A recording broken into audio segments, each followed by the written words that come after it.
नमस्कार, जय श्री राम, हर हर महादेव। सर्वप्रथम भैया दूज की हार्दिक शुभकामना। आप सभी प्रसन्न रहें, आप सबों के बीच भाई बहन में अटूट प्रेम रहे। आज भैया दूज क्यों किया जाता है, भैया दूज कब से आरंभ हुआ,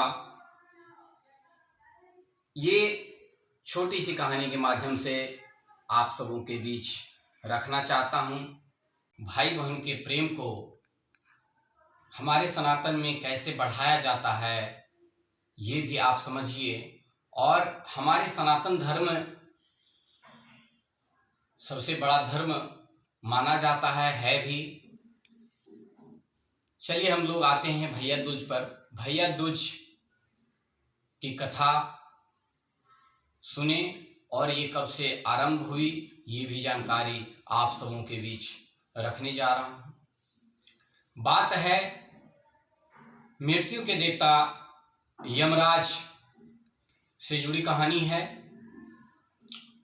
मृत्यु के देवता यमराज की बहन यमुना अपने भाई से निवेदन किया कि आप हमारे घर पधारें, और बार बार निवेदन करने पर यमराज को आज ही के दिन कार्तिक मास शुक्ल पक्ष द्वितीया के दिन संयोगवश यमराज अपनी बहन यमुना के यहाँ पहुंच जाते हैं।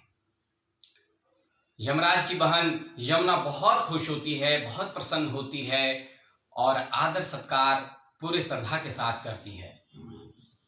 पुआ पकवान पान सुपारी के साथ उनका स्वागत करती है और यमराज भी अपने बहन से मिलकर बहुत प्रसन्न होते हैं, बहुत खुश होते हैं।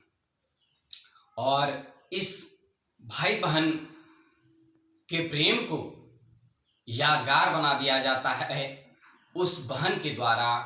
जाने कैसे। इस सादर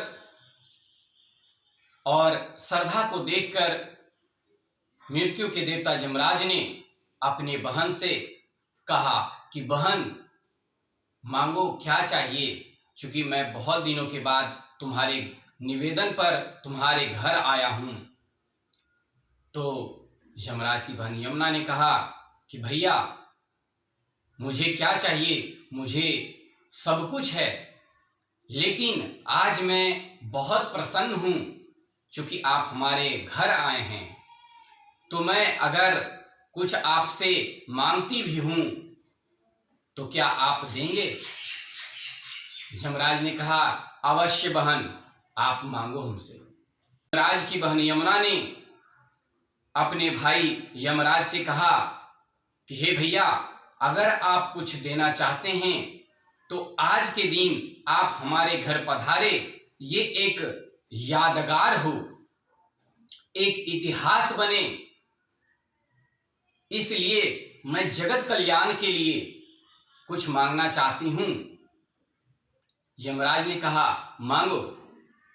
और मैं आपको बता दूं, यमराज की बहन यमुना ने कहा कि हे भैया, आज के दिन जो भी भाई अपने बहन के यहाँ जाएगा और भोजन करेगा, आप उसे मृत्यु को प्राप्त नहीं होंगे। तब यमराज ने कहा बहन,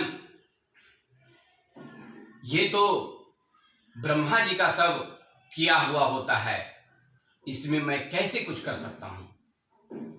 लेकिन हाँ, इतना मैं जरूर कहूंगा कि आज के दिन अगर कोई भाई अपने बहन के यहाँ जाकर भोजन करेगा और बहन के सुख दुख पूछेगा और श्रद्धा से दान करेगा बहन को, तो मैं ये वचन देता हूं कि वह भाई अकाल मृत्यु को प्राप्त नहीं होगा। मतलब कि अगर उसकी आयु पूर्ण होगी तभी वो मृत्यु को प्राप्त होगा, नहीं तो वो मृत्यु को प्राप्त नहीं होगा। और ये कहानी प्रचलित है, इसीलिए आज के दिन प्रत्येक भाई जो भी हैं अपनी बहन के यहाँ जाकर भोजन ग्रहण करें, और अपने बहन को श्रद्धा भक्ति के अनुसार कुछ दान दें और देना भी चाहिए। तो हमारे सनातन धर्म में इस तरह की कहानी प्रचलित है। और एक और कहानी है, भगवान श्री कृष्ण जब नरकासुर का वध करके सुभद्रा के यहां गए थे, तो वो तिथि आज की ही थी, कार्तिक मास शुक्ल पक्ष द्वितीया। तब से भी भैया दूज की प्रथा चली आ रही है और बहन सुभद्रा ने भगवान श्री कृष्ण को आदर सत्कार किया, तिलक लगाया और जो अन्नकूट की जो व्यवस्था अभी हम लोग सुनने को मिलता है, हमारी बहनें करती है। यही दो कहानी प्रचलित है। और कहानी जो भी हो, लेकिन हमारे सनातन धर्म में कोई भी बिना तथ्य कोई पर्व नहीं होता है। उसमें कहीं ना कहीं सामाजिक दृष्टिकोण, सामाजिक भावना, पारिवारिक भावना या विज्ञान जरूर जुड़ा होता है।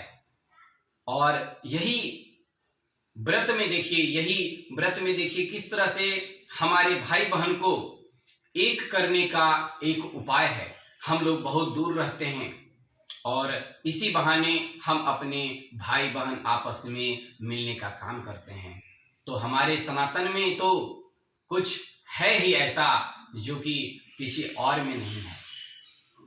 तो हम आप सभी से निवेदन करेंगे कि जो भी भाई हैं जिन्हें अपनी बहन नहीं हो तो धर्म की बहन मानकर, फुफेरी, चचेरी, ममेरी कोई भी बहन हो, उनके यहाँ जाकर भोजन करें और उसे अपना बहन समझकर उसे श्रद्धापूर्वक कुछ भी यथाशक्ति दान करें और अपने सनातन को बढ़ाने का प्रयास करें।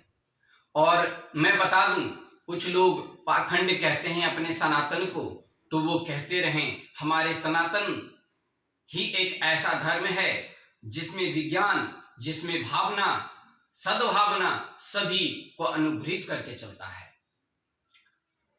और अंतिम शब्द एक और बताना चाहूंगा कि आज के युग में हम लोग साथ में रहते हैं, लेकिन हम लोग मोबाइल में लगे रहते हैं, टीवी में लगे रहते हुए हैं। मतलब कि आज के युग में हम साथ में रहकर भी हम अपने भाई बहन, हम अपने भाई, हम अपने माता पिता को समय नहीं दे पाते हैं।